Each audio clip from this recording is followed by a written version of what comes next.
नमस्कार। डॉक्टर हिमांशी के YouTube channel पर आप सभी का हार्दिक स्वागत है। आज हम पढ़ने जा रहे हैं सुश्रुत संहिता सूत्र स्थान अध्याय 11, जिसका नाम है क्षार पाक विधि अध्याय। इस चैप्टर के अंदर हम क्षार से रिलेटेड बहुत सारी चीज़ें पढ़ेंगे, जैसे क्षार की क्या डेफिनेशन है, क्षार क्यों प्रधान है, क्षार के गुण क्या हैं, किन कंडीशन में हमें क्षार का प्रयोग करना चाहिए और किन कंडीशन में हमें क्षार का प्रयोग निषेध है, कितने प्रकार के क्षार होते हैं, कौन से रस मिलते हैं, इस तरह की बहुत सारी चीज़ें जो हैं हम इस चैप्टर में पढ़ेंगे। सबसे पहले हम आते हैं श्लोक नंबर 3 पर, जो कि क्षार की प्रधानता को बताता है कि क्षार प्रधान क्यों है। आचार्य सुश्रुत ने क्या लिखा यहाँ पर, शस्त्र अनुशस्त्रेभ्य क्षार प्रधानतम, कि शस्त्र और अनुशस्त्रों में कौन प्रधान है, क्षार प्रधान है। अब इसके इन्होंने 3 रीजन बताए कि क्यों ये प्रधान है। सबसे पहला बताया छेद्य भेद्य लेख्य कारणात्, के क्षार से हम छेदन कर सकते हैं, भेदन कर सकते हैं, लेखन कर सकते हैं, ठीक है। इस वजह से क्षार शस्त्र और अनुशस्त्रों में प्रधान है। सेकंड रीजन इन्होंने बताया त्रिदोष घनत्वम, यानी कि बहुत सारी औषधियों से इसे बनाया जाता है, इसलिए ये त्रिदोषग्न है, यानी कि त्रिदोष का नाशक है। तीसरा इन्होंने पॉइंट बताया विशेष क्रिया अवचारणाच, यानी कि विशेष क्रियाओं में इसका प्रयोग किया जाता है, उपयोग किया जाता है, इस वजह से भी क्षार शस्त्र और अनुशस्त्रों में प्रधान माना गया है। जब आचार्य चरक की हम बात करते हैं तो उन्होंने अनुशस्त्रों में श्रेष्ठ जलोका को कहा है, और आचार्य सुश्रुत ने शस्त्र अनुशस्त्र में श्रेष्ठ किसे कहा है, क्षार को कहा है। अब हम आते हैं श्लोक नंबर 4 पर। श्लोक नंबर 4 में क्या है, तत्र शरणात् शरणाद्वा क्षारः, यानी कि जो मांस आदि, दूषित मांस आदि का क्या करे, शरण करे, उसको काट के निकाल दे, या फिर त्वचा मांस आदि का शनन, हिंसन, यानी कि उसको कम कर दे या उसको काट के बाहर की तरफ निकाल दे। ऐसा जो सब्सटेंस है, ऐसी जो चीज है, उसे हम क्या कहते हैं, क्षार कहते हैं। आचार्य चरक ने भी कुछ इसी तरह की बातें कही हैं। तो तत्र शरणात् शरणाद्वा क्षारः। अब हम आते हैं श्लोक नंबर 5 पर। श्लोक नंबर 5 में कुछ जनरल इसके गुण बता रखे हैं। एक श्लोक आएगा बाद में, जो श्लोक नंबर 18 है, वो 8 गुण बता रखे हैं उसके अंदर क्षार के, लेकिन ये कॉमन गुण जो हैं वो हम देखने जा रहे हैं। इसमें सबसे पहला है नाना औषधि समवायात त्रिदोषग्नम, यानी कि अनेक औषधियों के संयोग से इसे बनाया जाता है, इसलिए ये क्या है, त्रिदोषग्न है। फर्स्ट पॉइंट ये हो गया। सेकंड है शुक्लत्वात् सौम्य, जब ये बन जाता है तो ये शुक्ल वर्ण का होता है, इस वजह से ये क्या है, सौम्य है। लेकिन तस्य सौम्यस्यापि सतो दहन पचन धारण आदि शक्तिर विरुद्ध, यानी कि ये सौम्य होने के बावजूद भी क्या क्या कर्म करता है, दहन कर्म करता है, ठीक है, पाचन कर्म करता है, धारण कर्म करने की शक्ति रखता है। अब इन्होंने बोला अग्नेय औषधि गुण भूयिष्ठवाद, यानी कि ये जो क्षार है इसके अंदर अग्नेय औषधियों द्वारा बनाने की वजह से इसका रस कटु होता है, ठीक है, वीर्य इसका उष्ण होता है, तीक्ष्ण गुणों में तीक्ष्ण होता है। उसके बाद इन्होंने क्या कहा है, पाचनो विलयन शोधनो रोपण शोषण स्तंभन लेखन, ये सारी चीजें कौन करता है, क्षार करता है। फिर उन्होंने लिखा कृमि है, आम दोष है, कफज रोग है, कुष्ठ है, विष है, ठीक है, मेद वृद्धि आदि है, इन सब का नाश करने वाला कौन है, क्षार ही है। फिर लास्ट वाला जो वर्ड है बहुत इंपॉर्टेंट है, यानी कि अगर तो आप क्षार का अधिक सेवन कर लेते हैं, हंता पुंस्त्वस्य च अति सेवित, यानी कि अगर आप क्षार का अति सेवन कर लेते हैं तो वो पुंसत्व जो है, पौरुष शक्ति जो है, उसकी हनन कर देता है, उसका नाश कर देता है। इसलिए अति सर्वत्र वर्जित, क्षार का हमें अति भी प्रयोग नहीं करना चाहिए, ठीक है ना। अब हम आते हैं इसके बाद श्लोक नंबर 6 पर। श्लोक नंबर 6 में क्या कहा आचार्य ने कि सद्विविधा, यानी कि क्षार जो है वो 2 प्रकार का है। एक हो गया प्रतिसारणीय, और एक हो गया पानीय। यानी कि एक इंटरनल यूज कर सकते हैं और दूसरा उसका यूज एक्सटर्नल है। प्रतिसारण वाला जो है वो बाह्य चिकित्सा के लिए, बाह्य परिमार्जन के लिए यूज होगा, और जो पानीय है वो अंतः परिमार्जन के लिए यूज होगा। ठीक है, अब हम देख लेते हैं कि कौन से रोग ऐसे हैं जिनमें हमें प्रतिसारणीय क्षार का प्रयोग करना चाहिए और कौन से रोग ऐसे हैं जिनमें हमें पानीय क्षार का प्रयोग करना चाहिए। सबसे पहले आता है प्रतिसारणीय क्षार। प्रतिसारणीय क्षार के प्रयोग के बारे में देखते हैं हम। उन्होंने बोला तत्र प्रतिसारणीय, ये रोग जिनमें हम प्रतिसारणीय क्षार जो है यूज करेंगे वो कौन कौन से हैं। बहुत सारे रोग हैं, हमें मेन देखने हैं, जैसे कि कुष्ठ, किटिब, दद्रुमंडल, किलास। ठीक है, तो यानी कि ऐसे स्किन डिसऑर्डर जिनमें आप लोकल एप्लीकेशन के लिए बाहर से क्षार दे सकते हो। फिर भगंदर, भगंदर फिस्टुला इन एनो, आप सभी को पता है क्षार सूत्र बांधते हैं इसमें, है ना। फिर अर्बुद, अर्श, दुष्ट व्रण, नाड़ी, तिलकालक, न्यचव्यंग, ये सारी चीजें तो फिर से स्किन डिसऑर्डर्स की आ गई। बाह्य विद्रदी, कृमि विष, साथ में उपजीवा, अधिजीवा, उपकुश, दंतवैदर्भ, 3 प्रकार की रोहिणी, ऐसे 7 प्रकार के मुख्य रोगों में क्षार का प्रयोग होता है। ये थोड़ा सा कभी कभी क्वेश्चन आ जाता है कि कितने ऐसे मुख्य रोग हैं जिनमें हम क्षार का प्रयोग कर सकते हैं। तो आचार्य सुश्रुत ने यहाँ पर 7 जो है मुख्य रोगों का वर्णन किया है। तो ये सारी चीजें हैं प्रतिसारणीय में है। आपको बस ये ध्यान रखना है कि जितने भी स्किन डिसऑर्डर हैं लगभग सभी के अंदर प्रतिसारणीय क्षार का यूज होता है। ठीक है, फिर उसके बाद हम आते हैं श्लोक नंबर 8, जिसमें कि आचार्य ने बताया है कि पानीय क्षार का प्रयोग हमें कब करना है।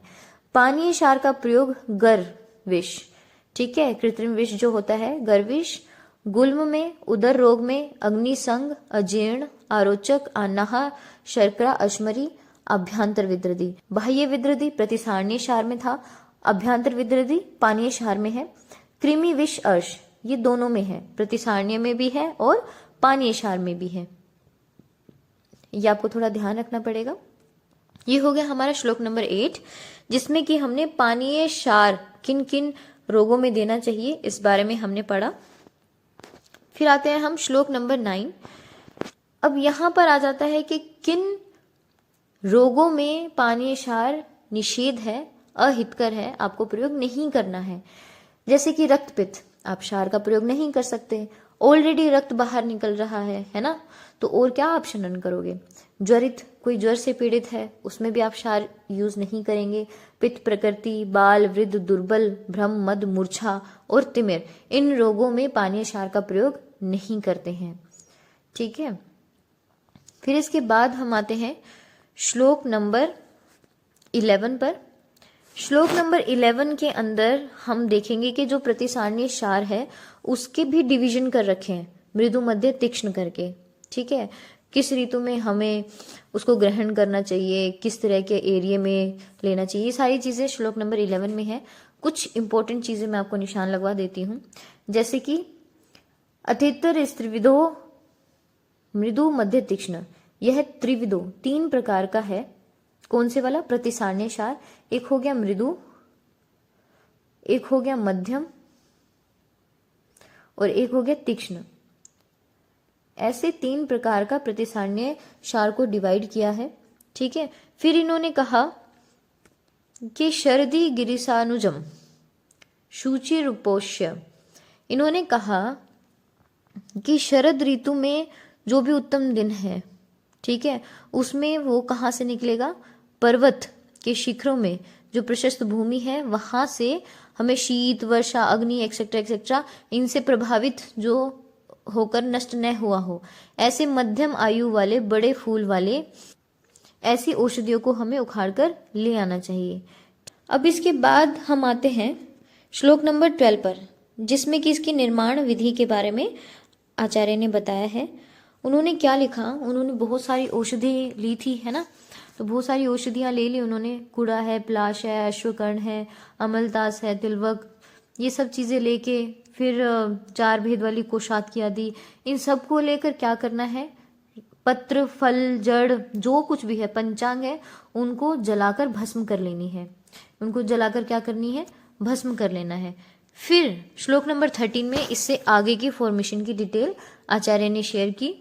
उन्होंने बोला कि ठीक है, अभी तो आपने भस्म बना ली है ना, जितने भी आपने पेड़ पौधे उखाड़े थे, आश्वासन देकर आपने निकाले थे, ठीक है, अब उन सबको पंचांग के साथ लगभग सभी का फल, पत्र, शाखा, जड़ ये सब लेकर उनको जला लिया और अब उनकी बन गई भस्म। ठीक है, अब ये जो भस्म है ये कितना लेना है और कितने द्रोण पानी लेना है? तो 1 द्रोण ये वाला भस्म लेकर 6 द्रोण पानी इसके अंदर इसको क्या करना है, घोल लेना है। यानी कि आप एक मटका लोगे जिसके अंदर 6 द्रोण तो क्या है, पानी है, और ठीक है, और उसमें 1 द्रोण क्या है, वो जो भस्म हमने बनाई थी वो आ जाएगी। ठीक है, फिर इसको अच्छे से मिक्स कर लेना है। अगर हमें क्षार को बहुत तीक्ष्ण बनाना है, बहुत ज्यादा तीक्ष्ण बनाना है, तो हम पानी की जगह पर हम क्या यूज करेंगे, गौ आदि का मूत्र ले सकते हो। ठीक है, और फिर उसमें उसको घोलना है, 21 बार वस्त्र से उस पानी को छान लेना चाहिए। ठीक है, तो ये क्या आ गया, आचार्य सुश्रुत ने श्लोक नंबर 13 के अंदर थोड़ी सी फॉर्मेशन की विधि बताई है। अब आपने उसका कपड़ छन कर लिया, 21 बार कपड़े में से छान लिया है। ठीक है, अब इसको क्या करना है, कढ़ाई में डालना है उस पानी को और उसको चलाते रहना है। धीरे धीरे क्या होगा, सारा जल जो है वो सूख जाएगा, ये पकते पकते कैसा हो जाएगा, निर्मल हो जाएगा। ठीक है, लाल रंग का हो जाएगा, तीक्ष्ण और पिछिल दिखाई देने लगता है। ठीक है ना, तो अगर इस तरह से दिखने लग जाए तो इसका मतलब है कि ये बन गया है, इसे नीचे उतार लो।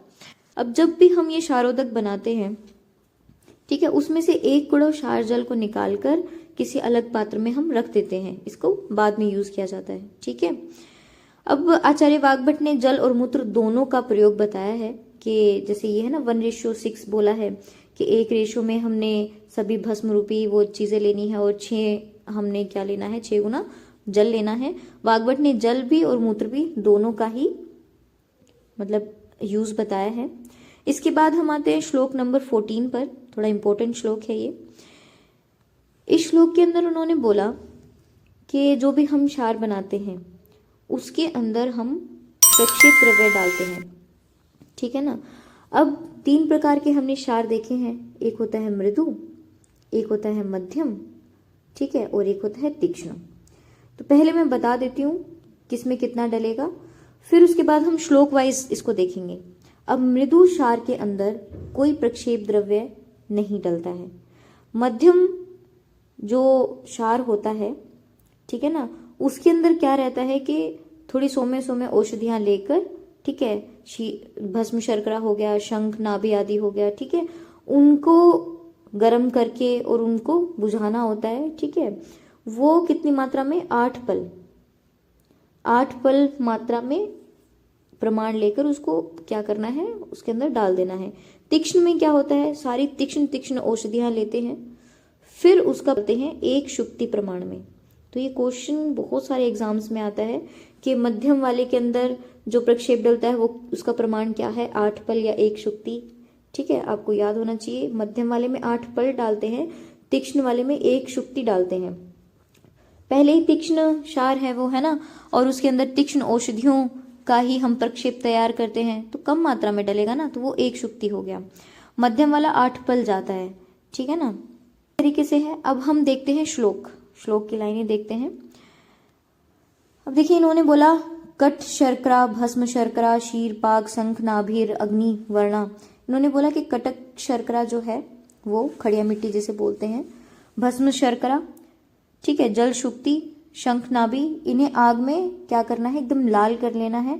ठीक है, फिर उसको क्षारोदक में बुझाना है और उसी क्षार जल के अंदर इसको क्या करना है, इन सभी चीजों को पीसकर, ठीक है, 2 द्रोण क्षारोदक में 8 पल शंख नाभि, ये जितनी भी चीजें थी ना, शंख नाभि, भस्म शर्करा, शीरपाक, 8 पल की मात्रा में हमें मिलाना है। ठीक है, ये किसके लिए बोला है, मध्यम वाले के लिए बोला है।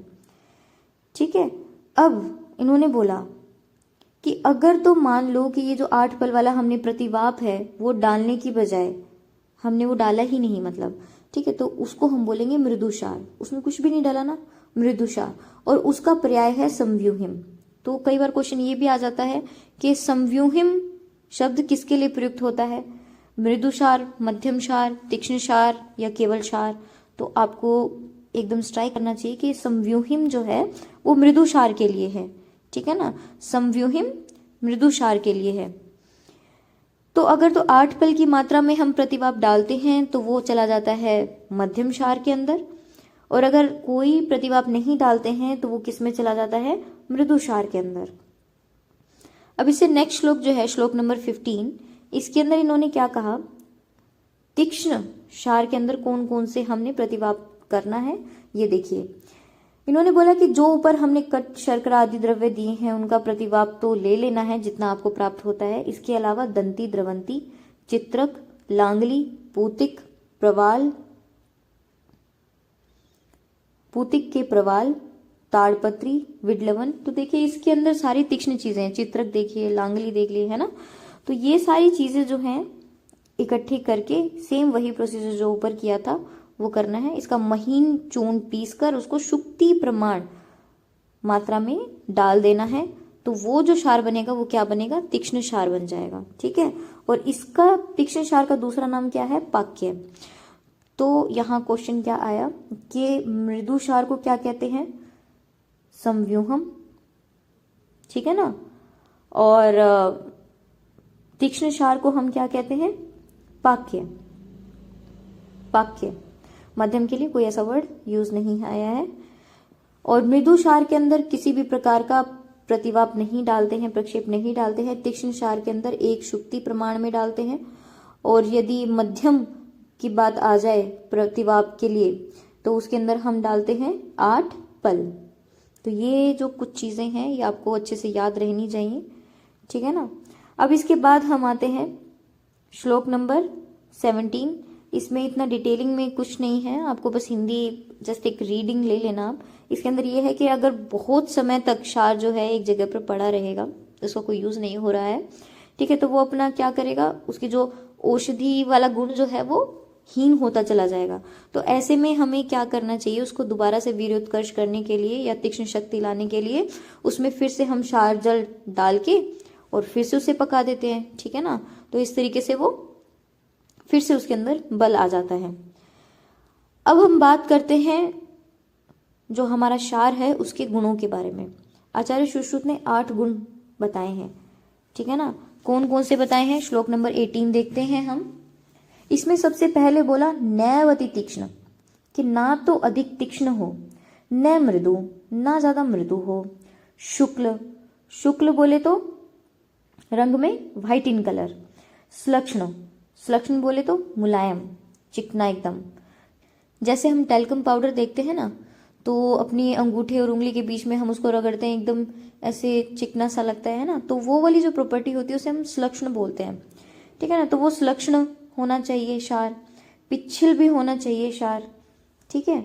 अविसंधि यानी कि ज्यादा प्रसरण ना करता हो, अप्रसरणशील, ठीक है ना, ज्यादा फैलने वाला नहीं हो, अविसंधि है वो, अभिसंधि नहीं, अविसंधि। यहां से क्वेश्चन उठ के आता है, बच्चे अभिसंधि पे लगा जाते हैं, ठीक है ना, अविसंधि हो। शिव, शिव बोले तो सौम्य, ठीक है। शीघ्र यानी कि बहुत जल्दी अपना प्रभाव दिखाने वाला। ये क्षार के अष्टगुण कहे गए हैं। कौन कौन से कहे हैं, नैवति तीक्ष्ण, नैमृदु, शुक्ल, श्लक्ष्ण, पिच्छिल, फिर अविसंधि, शिव, शीघ्र। तो ये तो श वाले हो गए, शिव, शीघ्र, अविसंधि और पिच्छिल हो गया, ठीक है। नैति तीक्ष्ण, नैति मृदु, शुक्ल और श्लक्ष्ण, शुक्ल और श्लक्ष्ण एक साथ याद हो जाएगा। नैवति तीक्ष्ण और नैति मृदु एक साथ याद हो जाएगा। तो हमने ये पेयर्स इनको बना लिया है। शिव जो वर्ड है वो उस पर भी क्वेश्चन आता है कि ये किसके गुणों में मेंशन है, तो आपको ये याद रहना चाहिए कि ये क्षार के गुणों में मेंशन है, ठीक है। अब बारी आती है दोष की, ठीक है ना, कि क्या क्या दोष हैं क्षार के। इन्होंने बोला अति मार्दव, कि अगर कोई क्षार अधिक मृदु है या फिर श्वेत्य, अधिक श्वेत है, अत्य उष्ण, बहुत ज्यादा उष्ण है, तैक्षण्य, तीक्ष्ण भी है, पैच्छिल्य, अधिक पैच्छिलता है उसमें, सर्पिता, बहुत जल्दी फैलने वाला है, सांद्रता, गाढ़ा है, अपक्वता, अच्छे से पका नहीं हुआ है, हीन द्रव्य यानी कि जितनी भी औषधियां उसमें डाली गई होनी चाहिए वो नहीं डली है, तो वो हीन द्रव्यता है। तो ये जो दोष बताए हैं ये कितने हैं, काउंट हम करते हैं तो 9 आते हैं, ठीक है ना। अति मार्दव, अति तैक्षण्य, अति श्वेत, अति उष्ण, अति पिच्छल, सर्पित, सर्पित बोले तो फैलने वाला। अविसंधि का मतलब क्या था कि जो प्रसरणशील नहीं हो, और यहाँ पर इसका अपोजिट क्या है, सर्पिता, जो फैलने वाला हो। सांद्रता गाढ़ा है, पक्वता अपक्वता, अच्छे से पका हुआ नहीं है। तो ये हो गए हमारे दोष किसके, क्षार के। अब इसके बाद आते हैं हम श्लोक नंबर 20 पर। श्लोक नंबर 20 में उन्होंने क्या बोला, इस पूरे श्लोक का जो सारांश है मैं एक बार बताती हूँ, और फिर इसमें जो इंपॉर्टेंट होगा मैं आपको निशान लगवाती हूँ। इस पूरे श्लोक के अंदर इन्होंने बोला कि 100 तक हमें गिनती करनी है। कहाँ तक गिनती करनी है, 100 तक गिनती करनी है। अगर 100 तक गिनती करने से पहले ही या 100 तक गिनती करने तक हम क्या करेंगे, क्षार है हमारा, एक कंटेनर में क्षार हमने डाल रखा है, उसके अंदर हम एरंड नाल जो है वो डाल के रखेंगे। अगर 100 गिनने तक वो एरंड नाल जलने लगे, ठीक है, क्या होने लगे, जलने लगे, तो वो क्या कहा जाएगा, तीक्ष्ण। वो क्या कहा जाएगा, तीक्ष्ण। अगर 100 गिनती पूरी होने से पहले ही जल जाए, ठीक है ना, बहुत पहले ही जलने लगी है, तो उसे कहते हैं अति तीक्ष्ण, ठीक है। और अगर 100 तक गिनती करने पर या उसके बाद भी नहीं जलती है, ठीक है, समर्थ इतना नहीं है उसके अंदर कि वो जल जाए, ऐसा क्षार को हम क्या बोलते हैं, अति मृदु क्षार कहते हैं, ठीक है ना। तो 3 प्रकार के हो गए, तीक्ष्ण, अति तीक्ष्ण और अति मृदु। 100 तक गिनती करने पर जल जाता है तो तीक्ष्ण, 100 की गिनती करने से पहले ही जल जाता है तो वो अति तीक्ष्ण, और 100 की गिनती खत्म होने के बाद भी उसमें इतना सामर्थ्य नहीं है कि वो जले, उसे कहते हैं हम अति मृदु। अब इन्होंने लिखा है, ये जो लास्ट लाइन है इस श्लोक की, के निरीक्षाव गृह्यावलिख्य प्रच्छित्वा शलाकया क्षारम प्रतिसारयेत, ठीक है ना। तो ये कुछ इस तरीके से बोला गया है दोषों से रिलेटेड, कि अगर वात दोष है तो उसमें लेखन करना चाहिए क्षार से, पित्त दुष्ट है तो उसमें घर्षण करना चाहिए क्षार से, ठीक है ना, और कफ दूषित है तो उसमें प्रच्छान करना चाहिए। तो गृष्ट, अवलिख्य और प्रच्छान।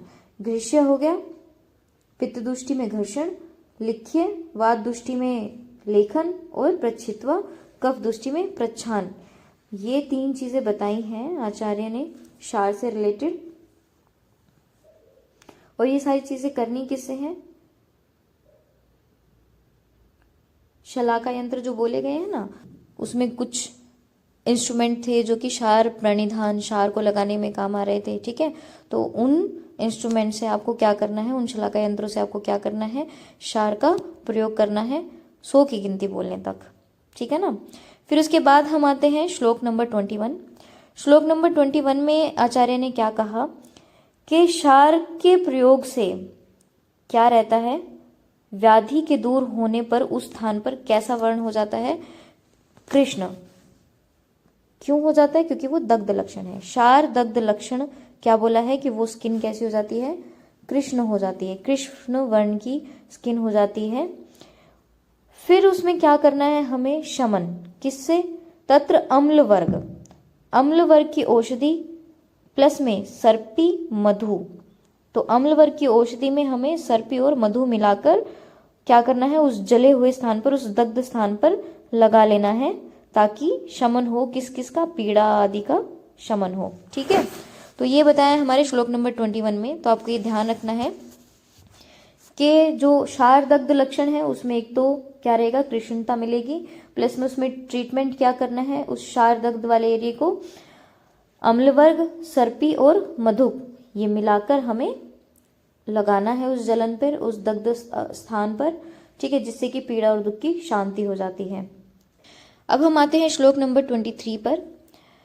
श्लोक नंबर 23 में जो क्षार से दग्ध हुआ जो व्रण बन जाता है, उस व्रण के रोपणार्थ हमें क्या यूज करना चाहिए, उसके बारे में इस श्लोक के अंदर आचार्य ने कहा है कि तिल कल्क स मधुको, यानी कि तिल का कल्क, मधुक, मधुक बोले तो मुलेठी, मुलेठी के चूर्ण में मिलाकर घृताक्तो उसके अंदर फिर घी के साथ पीसना है और फिर वो जो लेप बनेगा उसको आपको व्रण पर लगाना है, जिससे कि व्रण का रोपण हो जाएगा।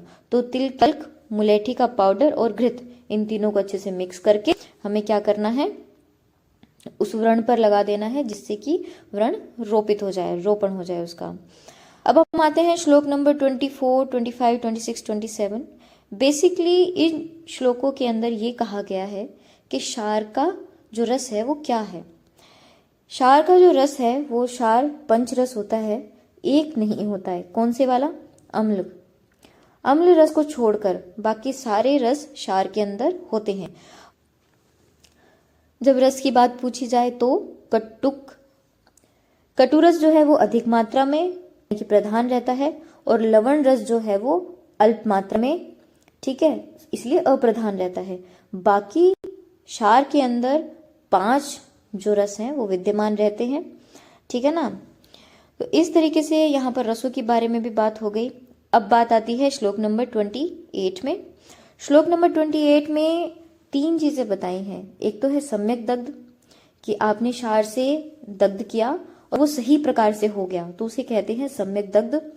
फिर आता है हीन दग्ध, कि वो आपने क्षार का प्रयोग किया लेकिन वो अच्छे से नहीं हुआ, कम हुआ, ठीक है, तो वो हीन दग्ध। एक होता है अति दग्ध, कि आपने क्षार का प्रयोग इतनी ज्यादा मात्रा में कर दिया कि वहां से वो बहुत ज्यादा जल गया। तो ये 3 जो लक्षण हैं, इनको पहचानने के लिए क्या क्या आचार्य ने चीजें बताई हैं वो हम देख लेते हैं। इन्होंने बोला विकारोपशमो लाघवम अस्रावश्च, यानी कि अगर सम्यक दग्ध हुआ होगा तो रोगों का क्या होगा, शमन हो जाएगा, अंगों में क्या होगी, लघुता आ जाएगी। अस्रावश्च यानी कि जो भी स्राव हो रहे हैं वो बंद हो जाएंगे। ये है सम्यक दग्ध का लक्षण। फिर हम आते हैं हीन दग्ध पर। हीन दग्ध के अंदर क्या लक्षण बताए, तोद, कंडू, जाड्यानी, व्याधि विवृद्धश्च, ठीक है ना। यानी कि अगर तो हीन दग्ध हुआ है, ढंग से क्षार लगा ही नहीं है, तो उसके अंदर लक्षण दिखाई देंगे तोद यानी कि सुई चुभने जैसी पीड़ा, ठीक है, कंडू यानी कि खुजली, जाड्यानी यानी कि उस स्थान पर जड़ता फील होगी और व्याधि की वृद्धि हो जाएगी। ये है हीन दग्ध के लक्षण। अब हम आते हैं अति दग्ध पर। अति दग्ध में क्या कहा है, दाह, पाक, राग, स्राव, अंगमर्द, क्लम, पिपासा, मूर्छा, ये सारी चीजें रहेंगी। दाह हो गया, पाक हो गया, पूरे का स्राव हो गया, अंगमर्द, ग्लानि, पिपासा, मूर्छा, ये सब है। आपको पहले 2 याद हो गए, तो इसके अलावा जो बचे हुए हैं वो कौन से हैं, अति दग्ध के हैं। अब हम आते हैं श्लोक नंबर 29 पर, ठीक है, और 30 पर। श्लोक नंबर 29 और 30। बेसिकली इस श्लोक के अंदर क्या लिखा हुआ है कि कौन से ऐसे रोगी हैं जिनके अंदर क्षार का प्रयोग नहीं करना चाहिए, जिनके अंदर क्षार का प्रयोग नहीं करना चाहिए, वो देख लेते हैं। कुछ मेन चीजें हैं वो हाईलाइट कर लेना। तो ये जो इस पैराग्राफ के अंदर लिखा हुआ है वो सारा का सारा वो वाले डिजीज है जिनके अंदर हमें क्षार प्रयोग नहीं करना चाहिए, जैसे कि दुर्बल में, जैसे कि बालक में, वृद्ध में, डरपोक में, ठीक है, जिनके सभी अंगों पर शोथ हो गया हो, उनको भी नहीं करना चाहिए हमें, है ना। रक्त पित्त का रोगी है, गर्भिणी है, रजस्वला स्त्री है, ठीक है ना, या फिर फलयोनी। ये क्वेश्चन कई बार आ जाता है, फलयोनी में क्षार का प्रयोग कराते हैं या नहीं कराते हैं, ठीक है। ये हो गया हमारा श्लोक नंबर 29 और 30। फिर हम आते हैं श्लोक नंबर 31 पर। इन्होंने बोला है कि थोड़े से और चीजें बता दी कि आपको नहीं करना है क्षार। मेन क्या है, मर्म स्थान पर, सिरा स्नायु संधि पर, ठीक है, सेवनी पर, धमनी, गला, नाभि, नाखून, इन सब में क्या है, हमें क्षार प्रयोग नहीं करना चाहिए, ठीक है ना। फिर उसके बाद हम आते हैं श्लोक नंबर 33 कि मान लीजिए आपके पास अब क्षार है, लेकिन जिस वैद्य के हाथ में क्षार गया है वो इतना वेल एजुकेटेड नहीं है या कम पढ़ा लिखा है, तो ऐसे में वो उस क्षार को जब भी यूज करेगा तो हमें लाभ नहीं मिलेगा, ठीक है। उसकी इन्होंने एक उपमा दे दी कि अगर तो कम पढ़ा लिखा या कम बुद्धिमान वैद्य है, क्या करता है, क्षार यूज कराने की बात करता है, उसका जो परिणाम होता है वो विष, अग्नि, शस्त्र, शनि, मृत्यु, कल्पः। तो इन सब के समान जो मृत्यु होती है, इन सब से, विष, अग्नि से जो मृत्यु होती है, वैसे ही उस इंसान की भी मृत्यु हो जाती है या फिर शीघ्र ही भयंकर रोगों की उत्पत्ति होती है। ये हो गया हमारा क्षार पाक विधि अध्याय कंप्लीट। Thanks for watching.